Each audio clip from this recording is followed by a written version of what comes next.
여러분, 우리 주님을 사랑하시면 아멘 하십시다. 예수님은 어제나 오늘이나 영원토록 동일하십니다.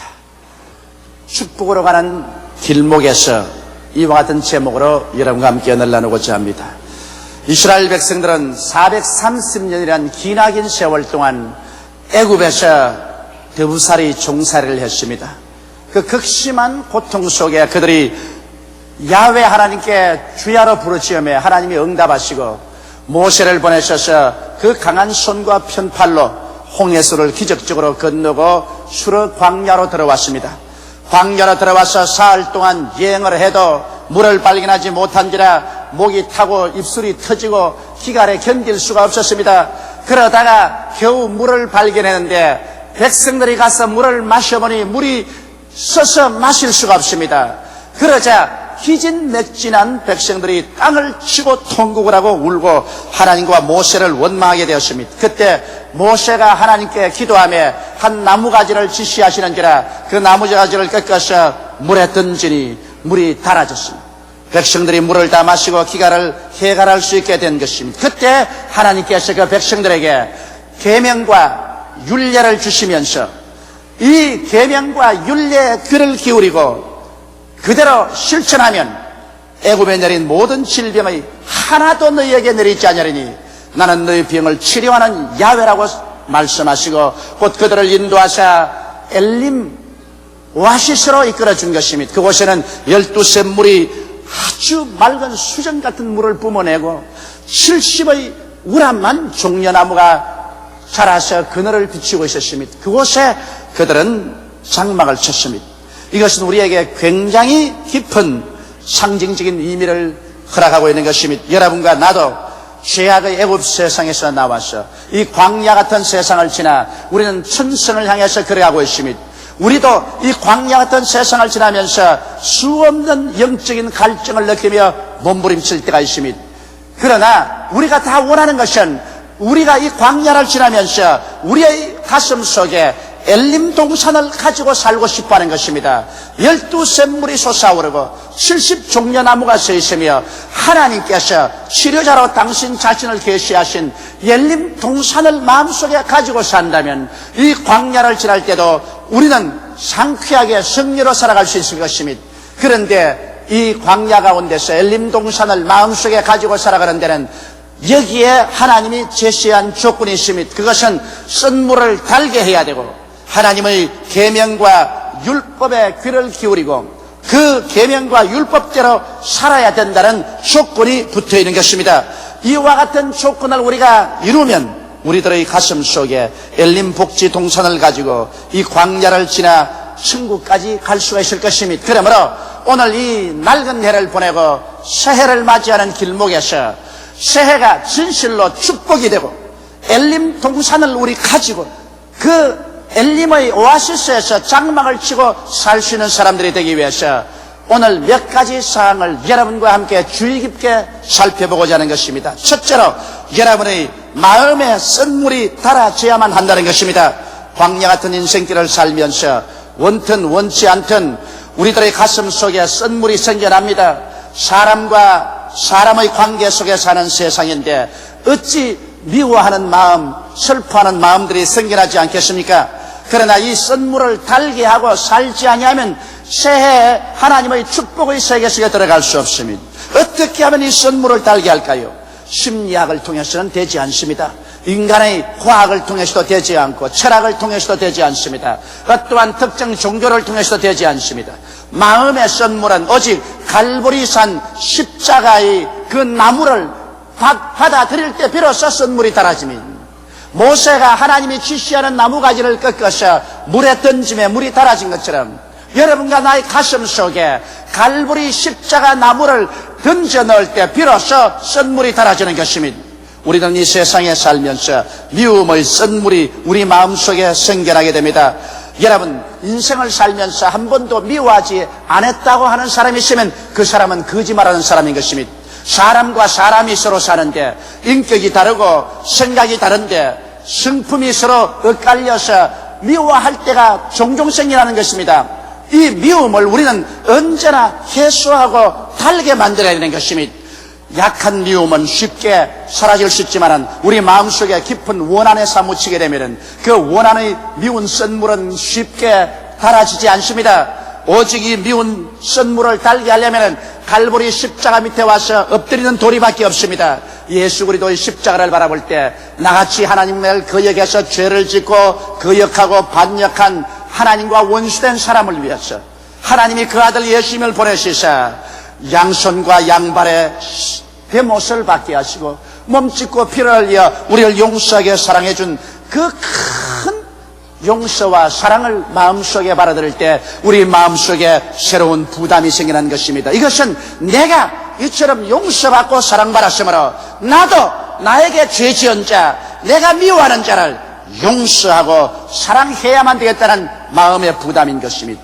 여러분, 진실로 예수 십자가 밑에서 하나님의 용서와 사랑을 받은 사람이 나에게 죄 지은 자를 용서하고 사랑할 수 없다면 그는 예수 그리스도를 믿었다고 할 수가 없습니다. 그의 가슴 속에 진실로 예수의 십자가를 던져서 미움의 썬물이 달아졌다고 볼 수가 없습니다. 내가 마음속에 용서와 사랑을 받은 사람은 반드시 내 이웃을 용서하고 사랑해야 될 부담과 책임을 가지게 되는 것입니다. 그러므로 십자가 이외에는 미움의 썬물을 달게 할 수 있는 근거가 될 수가 없습니다.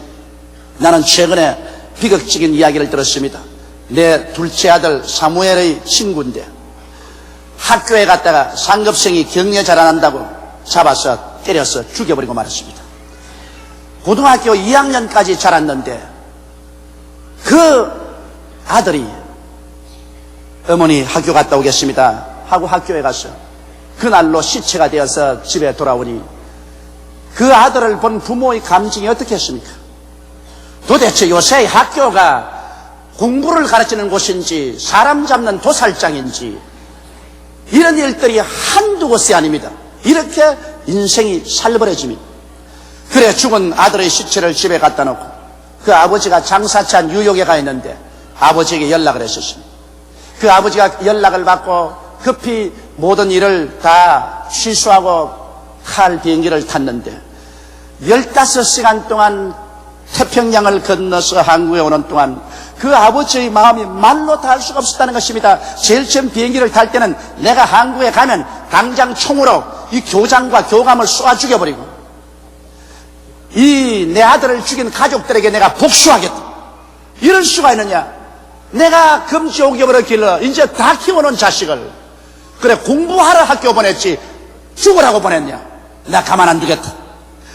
그러다가 비행기가 태평양 위를 날아오니 그는 다른 데 갈 수도 없고 자리에 앉아서 또 기도를 합니다. 그는 예수를 믿는 분입니다. 하나님 아버지, 이 일을 어떻게 합니까? 이 일이 어떻게 내 가정에 생겼습니까? 도대체 내가 무슨 죄를 지었기에 일이 생깁니까?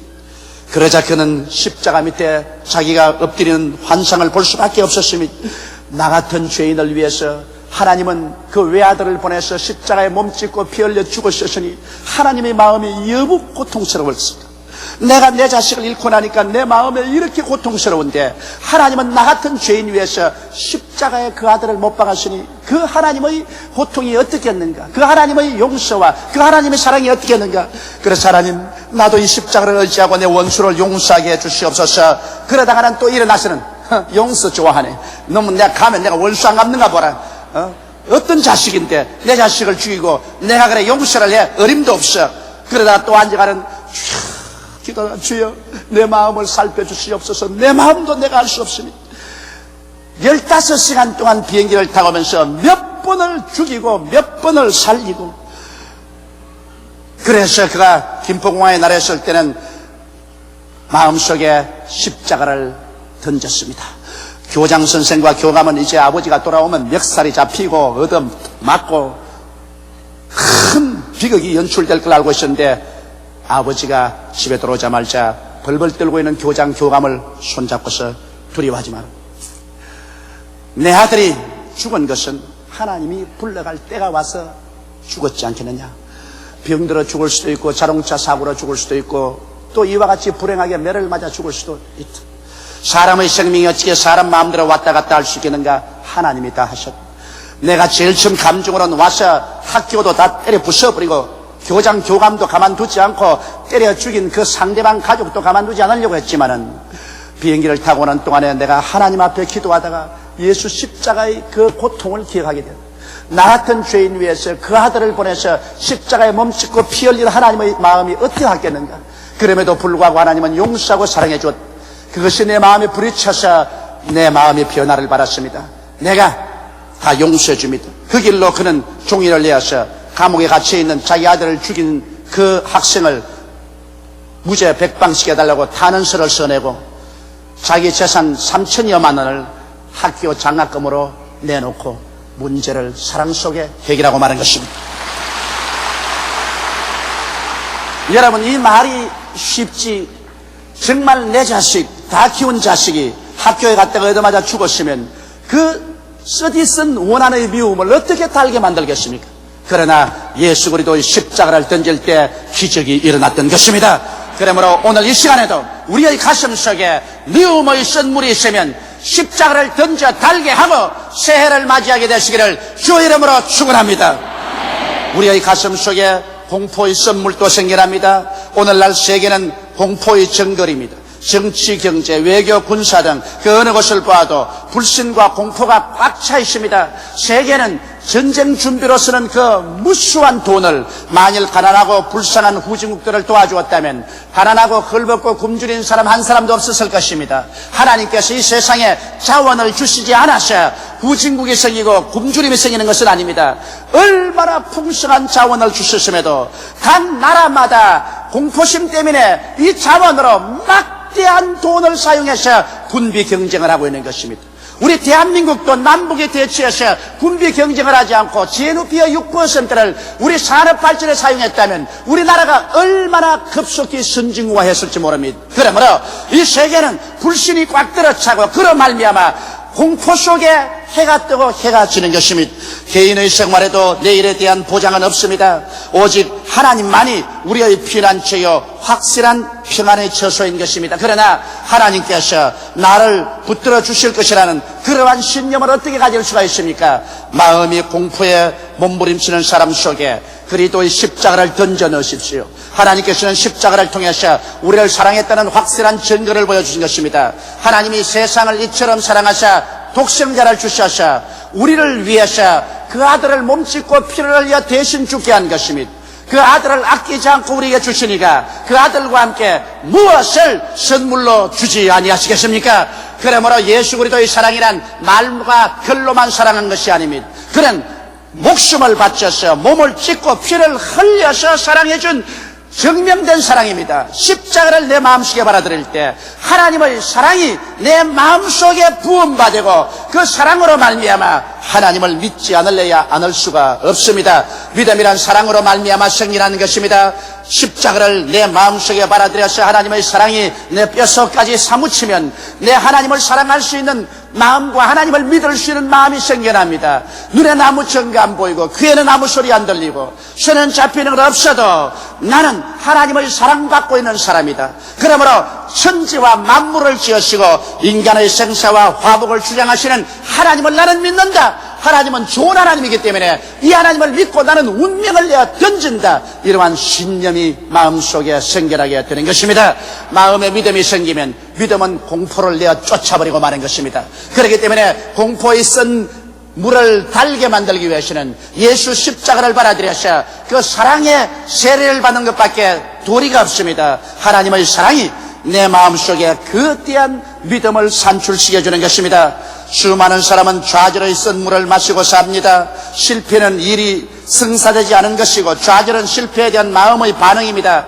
마음이 좌절로서 반응하면 그 다음 우울감이 생겨나고 살 희망을 잃어버리고 맙니다. 사람들은 정치적으로 실패했을 때 깊은 좌절을 맛봅니다. 사업에 실패했을 때도 끝없는 좌절을 맛볼 때가 있고 가정을 실패했을 때도 마음에 큰 충격과 좌절을 느낍니다. 사람들이 실패해서 좌절하면 우울증이 다가오고 그 결과로 자기 목숨을 스스로 끊는 사람들도 있는 것입니다. 마음의 좌절을 어떻게 치료할 수 있겠습니까? 이 좌절된 마음의 선물도 그리스도의 십자가를 던져야 달아지는 것입니다. 이 세계 인류 역사 가운데 십자가보다 깊은 좌절이 없습니다. 하나님의 아들이 오셔서 이 세상 사람들 죄 용서하고 병 고쳐주고 귀신 쫓아내주고 먹여주고 위로해주고 살려주었는데 이 예수를 로마 사람과 유대인들이 잡아서 십자가에 못 박아버리고 말한 것입니다. 예수를 따라서 12제자는 모든 부모, 친척, 가상을 다 버리고 따라왔었습니다. 예수를 통해서 이스라엘 나라가 복구될 줄 알았습니다. 그런데 예수님이 십자가에서 처절하게 죽는 것을 보았었을 때 그들의 좌절은 끝이 없었습니다. 예수님조차도 그 고통 속에 얼마나 좌절이 들은지 하나님이여 하나님이여 어찌하여 나를 버리시나이까 통곡하고 부르짖은 것입니다. 제자들은 예수님을 버리고 다 뿔뿔이 도망치고 말았고 수제자인 베드로조차 예수를 모른다고 3번이나 부인을 하게 된 것입니다. 얼마나 깊은 좌절이요 절망인 것입니까? 그러나 사흘 만에 하나님께서 이 예수를 죽은 자 가운데서 부활시킴으로 말미암아 흑암은 강명으로 절망은 소망으로 죽음은 생명으로 빛나고 좌절은 승리의 개선가로 변화되고 말한 것입니다. 그래서 오늘날도 인생의 가장 깊은 좌절 속에 있는 사람들 속에 십자가를 던지면 십자가는 좌절과 승리의 상징인 것입니다. 십자가를 통해서 깊은 좌절에 있는 우리의 영혼 속에 하나님의 부활의 생명을 부어주는 계기가 되는 것입니다. 이러기 때문에 하나님을 사랑하는 자, 곧 그 뜻대로 부르심을 입은 자들에게는 모든 것이 합력하여 선을 이룬다고 성경은 말하고 있는 것입니다. 좌절된 사람의 가슴 속에 십자가를 던져 넣으십시오. 그 좌절의 쓴물은 달아주고 마는 것입니다.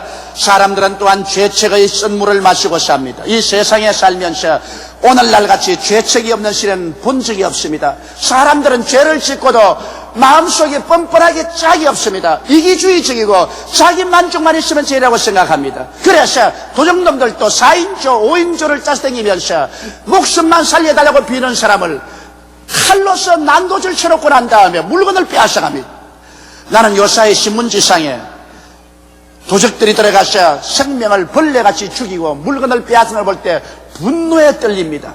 이런 사람들은 살려줄 필요가 없습니다. 왜냐하면 자기 남의 생명을 벌레같이 생각하는 사람은 자기 생명도 벌레같이 취급해야 되는 것입니다. 아무리 그리스도의 사랑이라고 하지만은 성경에도 살인한 자는 성경에 사형에 처했습니다. 아나니아와 삽비라도 하나님께서 하나님께 불복했을 때 그 자리에 사형시켜버렸었습니다. 나는 오늘날 강도들이 집에 들어가서 물건을 훔치는 그것은 회개하면 용서해 줄 때고 하지만은 남의 생명을 벌레같이 생각하고 칼로서 난도를 쳐 죽이는 이런 사람들은 공개 처형한다고 생각합니다. 그 사람들은 이미 우리 민족이라고 할 수 없습니다. 우리 동포라고 할 수 없습니다. 사람이라고 할 수 없습니다. 이러한 사람은 공개 처형해서 이러한 일이 다시 없도록 해야 된다고 나는 주장하고 있는 것입니다. 여러분, 오늘날 죄책의 쓴물을 마시는 사람은 하나님의 성령이 비춰야 됩니다. 하나님의 성령께서 우리의 양심을 비추시면 우리는 참담한 죄책을 느끼게 됩니다. 그때 이 죄책의 쓴물을 달게 할 방법은 갈보리 십자가밖에 없습니다. 마음의 죄책으로 몸부림칠 때 이것은 선한 행위나 아무리 윤리와 도덕적인 행위를 해도 씻을 수가 없습니다. 이 죄책의 쓴물은 십자가에 못 박인 예수 그리스도의 보혈을 의지할 때 쓴물은 달아지고 마는 것입니다. 죄책에서 용서받고 의로움을 얻어서 하나님 앞에 영광스럽게 설 수 있는 그러한 축복을 받게 되는 것입니다. 우리는 이 쓴물을 달게 하지 않고는 하나님 앞에 올바르게 설 수가 없습니다. 왜냐하면 이와 같은 달게 하는 과정을 통해서 긍정적인 마음의 상태가 되고 사랑과 신념과 기대와 담대함으로 마음이 변화를 받기 때문인 것입니다. 둘째로 쓴물을 달게 해서 영혼의 기가를 우리가 채우면 이제 하나님의 계명에 귀를 기울이고 그 율례를 지켜야만 하는 것입니다. 구원은 선물로 받지만 축복은 계명을 지켜야만 받을 수 있는 것입니다. 성경에는 내 앞에 다른 신을 두지 말라고 말한 것입니다. 여러분, 우리가 다른 신을 두지 않아도 인본주의적으로 살면 그것도 인본주의적인 신인 것입니다. 오늘날 세계에서 가장 흉악한 다른 신은 인본주의인 것입니다. 사람을 의지하고 사람을 하나님 대신에 갖다 앉혀놓은 것입니다. 이 인본주의 신을 내어 쫓고 우리는 전적으로 야훼 하나님만 섬겨야 되는 것입니다.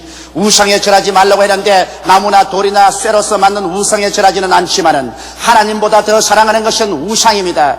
내 지위나 명예나 권세나 돈이나 쾌락을 하나님보다 나보다 더 사랑하면 이것은 당연히 우상숭배인 것입니다. 그러므로 오늘 예수 믿는다고 하면서 우상에 절하는 사람이 수없이 많습니다. 우리는 이런 우상을 다 내어 쫓고 마음을 다하고 뜻을 다하고 정성을 다하고 목숨을 다하여 주 하나님을 사랑하는 사람들이 되어야 되는 것입니다. 하나님의 이름을 망령되이 부르지 말라고 하셨습니다. 하나님의 이름은 천지와 만물을 지은 이름이니 우리가 그 이름을 경외하고 예배해야지 하나님의 이름을 장난삼아 사용해서는 안 됩니다. 안식일을 거룩히 지키라고 했습니다. 안식일은 개인의 오락을 취하지 말아야 됩니다. 안식일은 하나님을 섬기고 하나님을 생각하는 분위기를 만들고 살아야 되는 것입니다. 개인적인 쾌락과 오락을 취하는 안식일을 만들어서는 안 될 것입니다. 내 부모를 공경하라고 말했습니다. 오늘날 우리들은 부모를 공경하지는 못할지언정 마음속에 부모를 미워하고 욕하는 일은 하지 말아야 되는 것입니다.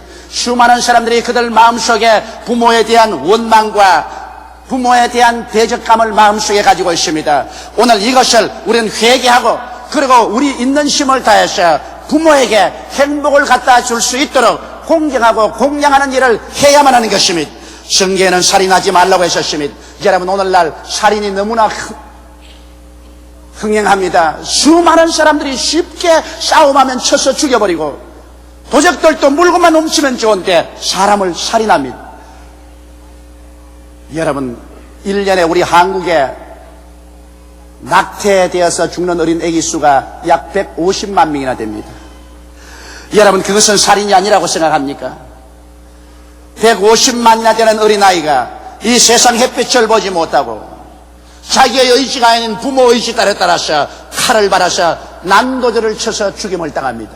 오늘 이것 때문에 하나님의 진노가 이 세상에 임하실 것입니다. 낙태는 무서운 죄입니다. 이것은 공인된 살인인 것입니다. 이런 살인을 하고도 하나님 앞에 축복을 받을 것이라고 생각하는 것은 어느 도단인 것입니다.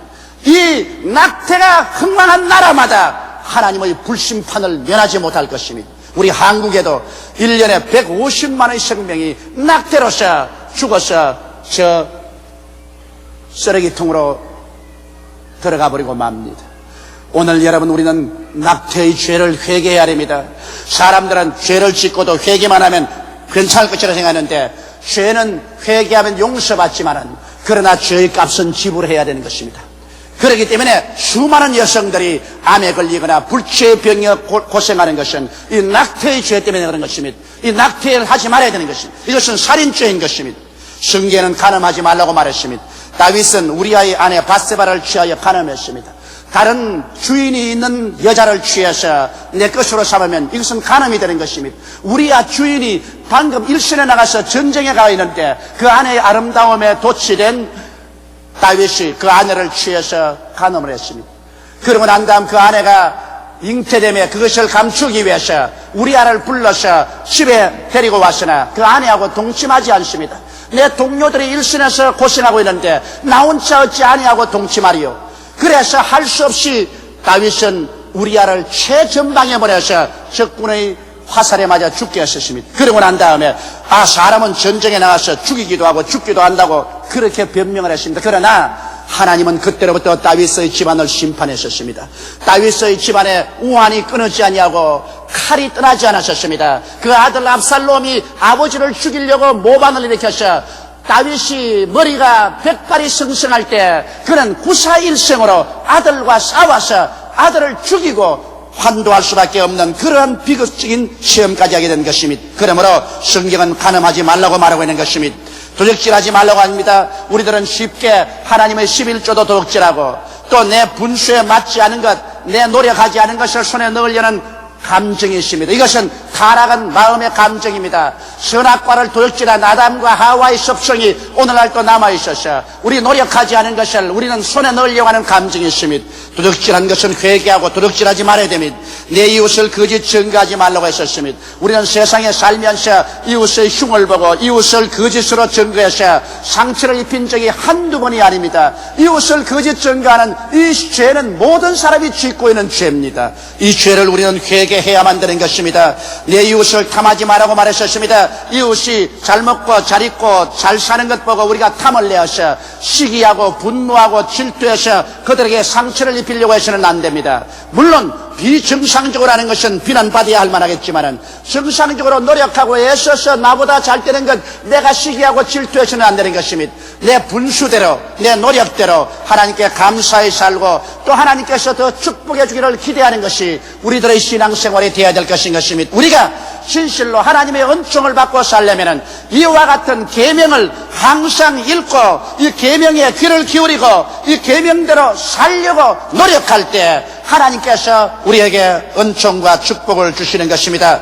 셋째로 이와 같이 선물이 달아지고 우리가 계명을 듣고 보고 그대로 실천하면서 살게 되면 하나님의 축복의 엘림 세계로 들어오게 되는 것입니다. 계명을 지키는 사람들에게 하나님 뭐라고 말합니까? 나는 병을 고치는 야훼니 애굽 사람에게 내린 질병을 하나도 너희에게 내리지 아니하라고 말한 것입니다. 한평생을 살면서 병 앓지 않고 산다면 그 얼마나 큰 축복이겠습니까?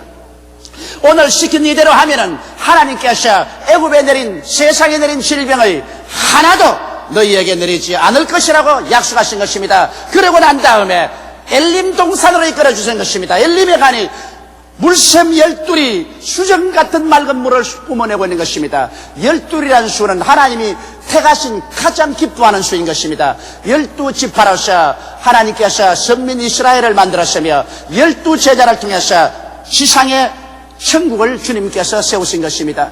그러므로 12수는 하나님이 택한 것입니다. 12샘물이라는 것은 이것은 샘물은 영적인 은혜를 말합니다. 하나님이 가장 기뻐하시고 하나님이 택하신 것은 영혼이 잘 되는 것입니다. 예수를 믿고 영생을 얻고 성령이 충만해서 영혼이 잘 되는 것은 12지파와 12제자처럼 하나님이 택하시고 하나님이 가장 기뻐하시는 것입니다. 그러므로 여러분 우리가 선물을 달게 하고 계명을 지키면 하나님께서 우리의 영혼이 잘 되도록 여러분의 영혼 속에 12샘물을 넣어주시는 것입니다.